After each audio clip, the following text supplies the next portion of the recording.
yesterday's news. Hello and welcome to Old News, the programme and podcast which looks at news stories of the day through the papers of yesterday. Well, this week, what else could I choose but Peel Commissioners, where there appears to be something of, what shall we call it, a rumpus going on. Confusion, or more than confusion, who knows? I'll leave you to decide that yourself and we shall see what transpires.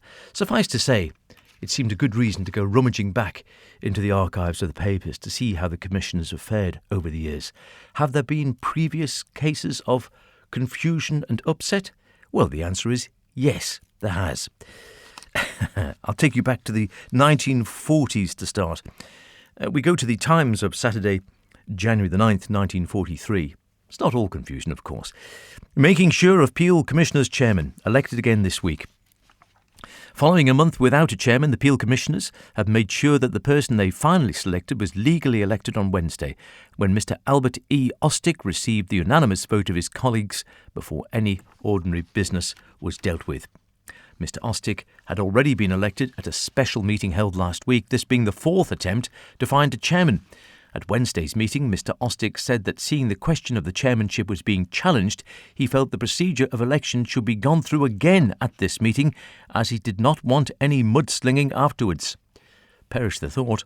Mr Jenkinson, by whom? The chairman, by anyone. Mr F.C. Kane, well put, sir. The chairman said at the last meeting everything was done in such a hurry and everyone went away so quickly that he did not know what had really happened. This ringing bells with contemporary times? I think it might be. He would feel much happier if he got a unanimous vote. The members then formally voted Mr Ostick to the chair, and replying, the chairman said the members of the board were present to represent the ratepayers of Peel as a whole and not small sections. Listen up, Peel ratepayers. He asked for their full cooperation and that all personal remarks be set aside. 1943. We skip to 1945 in the Examiner, Friday, August the 3rd. And again, it could be a headline running in the papers of today. Peel Commissioners stage another farce. A deadlock developed at Peel Commissioners meeting on Wednesday when members of the Streets Committee withdrew on the suggestion of Mr W.O. Quayle.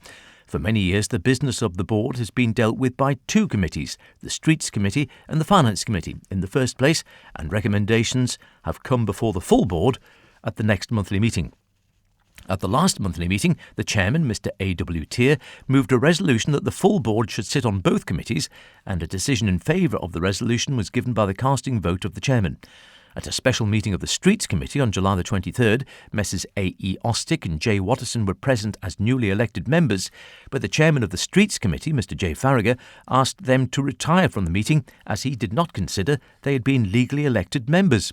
The new members withdrew along with Mr Tier, and the three remaining members continued to sit and do business. The minutes came before the board for adoption on Wednesday, but the chairman of the commissioners refused to accept the minutes on the ground there was not a quorum present at the Streets Committee's meeting, there being only 3 members out of a possible 7. Members of the Streets Committee pointed out that the resolution fixing the number of members of the committees had not been rescinded, but Mr Ostick said that in the minutes of the previous monthly meeting, which had been confirmed at the commencement of the present meeting, the resolution had been carried that members of the Streets Committee and Finance Committee consist of 7 members instead of 4 as previously. A discussion indicated that no progress was possible and the meeting was closed. You sometimes wonder how commissioners actually get any work done whatsoever when they can spend hours debating about how they're going to set up the committee to debate what they're going to debate. I think more time spent doing that than actually sorting out issues sometimes. Well, it's good to see we've made progress from 1945 anyway. Or maybe not.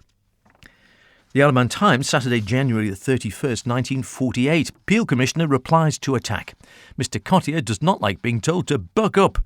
Plain speaking to Mr A.D. McAvoy.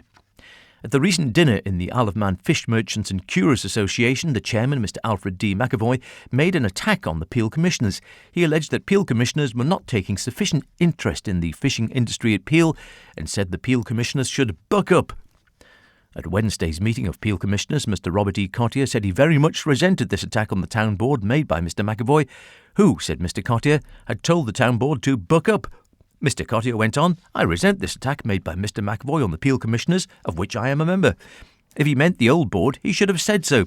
Perhaps it was that the turkey was too strong for Mr. McAvoy, and that was what made him talk. I would like to say one or two things to Mr. McAvoy, as I think Mr. McAvoy should buck his own ideas up a bit and look after his fishing business. Mr. McAvoy is one of those people who thinks everyone here in Peel was wrong, and that he the only one right. This is beginning to ring bells again too, isn't it? Mr. McAvoy talked about the Peel Commissioners interesting themselves in the Peel fishing, but I would like to know what real interest the same Mr. McAvoy has in Peel fishing. I'd like to know how many times Mr. McAvoy bought the catches of the Peel boats all last summer. I would like to know how many times he has bought the whitefish from Peel boats this winter, apart from one occasion of a glut when he phoned and offered £1 a box for fish the Peel men had been getting 35 shillings and ninepence per box from the other merchants. This is the Mr. McAvoy who tells this board to buck up. I strongly resent his remarks. There was no further comment. The Isle of Man Times, Friday, September the 1956. Peel Commissioners' 4-hour meeting. I wonder if they managed to actually decide what they were going to talk about at the end of the 4 hours, or they were just debating how they were going to debate it. But this is a good old Peel problem. Sewerage and fish offal. Peel Commissioners sat for 4 hours on Wednesday evening when, due to the absence of Mr. T.E. Cowell, chairman, Colonel Forrest presided after a secret ballot. Then discussions on the last minutes took practically 2 hours. One member was heard to say he did not think they were wasting time. Mr. Kinley raised the matter of a rail on the top wall of the breakwater for the safety of anglers. Mr. Cottier replied the harbour engineer had the matter in hand. Mr. Albert Hill thanked the Entertainments Committee and the Carnival Committee and the Town Clerk, Mr. Kelly, for their work during the season. Sewerage and offal problem, well, these matters were discussed for a long time, various reports being heard. Captain Cowley, harbour master, reported on the filthy condition of the harbour, and the board secretary asked what steps were being taken by the commissioners to deal with it. The acting chairman said the whole matter was under investigation. Then Inspector Lowey's report gave details of a complaint by visitors and instanced the case of a girl who was in a state of collapse after she had swallowed fish fat whilst swimming. Yum. After the heavy rains in August, also the drains had been filled up with fish oil and fish offal. Consequently, some premises had been flooded. That must have been nice.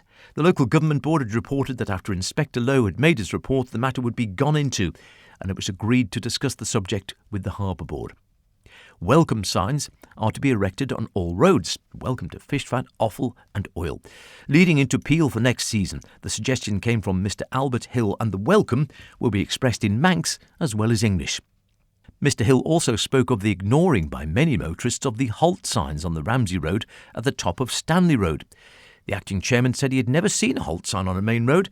It was terribly difficult for visitors, and it was agreed that the Works Committee meet Inspector Lowey on the matter. Colonel Forrest also said at the last meeting that the press had got an erroneous impression of Inspector Lowey's views regarding the corner of Patrick Street and Station Road. It was now quite clear the inspector was and always had been in favour of a halt sign at the top of Station Road, and that he had stated this. It was announced the work on the new swimming pool would begin on October the 15th, and the commissioners would make a plea that as much local unskilled labour as possible be used. Not there anymore now, sadly, I don't think, is it? Well, there is a swimming pool, but not that one. The Isle of Man Times, Friday, October the 19th, 1956. Peel Commissioners, leakages of private business. Here we are. Normal business is resumed. More complaints at Wednesday's meeting.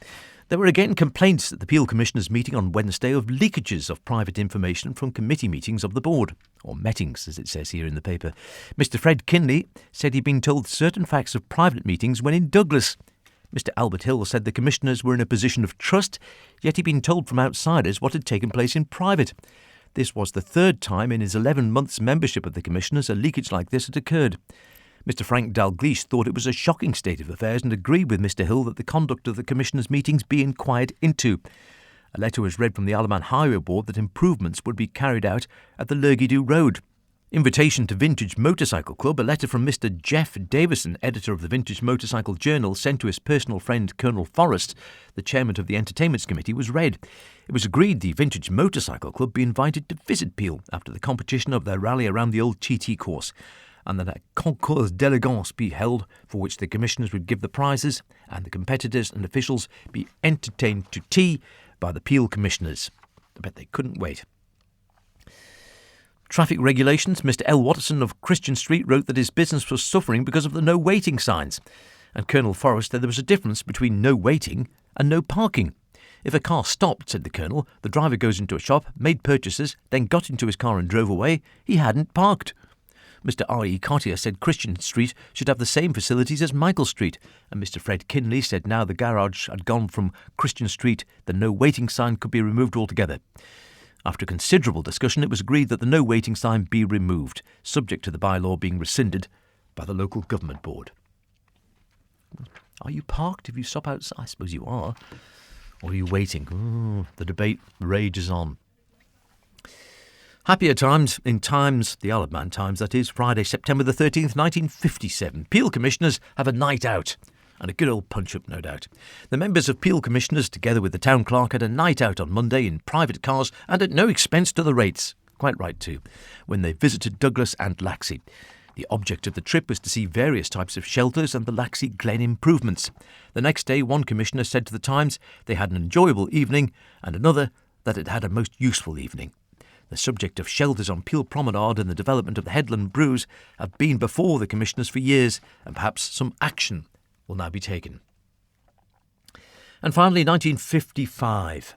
Going back a year, in fact, their Times, the Isle of Man Times, Friday, January the 7th. Wireless interference is a scandal, say Peel Commissioners. The Commissioners decided on Wednesday to support the Radio Dealers Association regarding radio and TV interference after members had stated the wireless reception in the Western City was a scandal. Couldn't even get Manx Radio.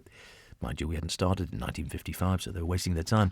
Mr. Cartier complained of interference. Mr. A.W. Tier, chairman, said only 2 BBC stations could be used at Peel. Mr. Fred Kinley said sets were no use in the daytime. Happily, they now are.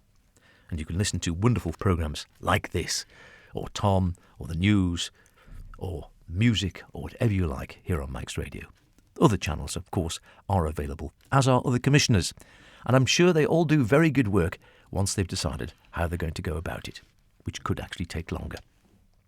Whichever way you look at it, commissioners, Peel or otherwise, have been in the papers for decades, centuries probably, definitely old news. Until next time, cheerio. You're gonna be yesterday's news.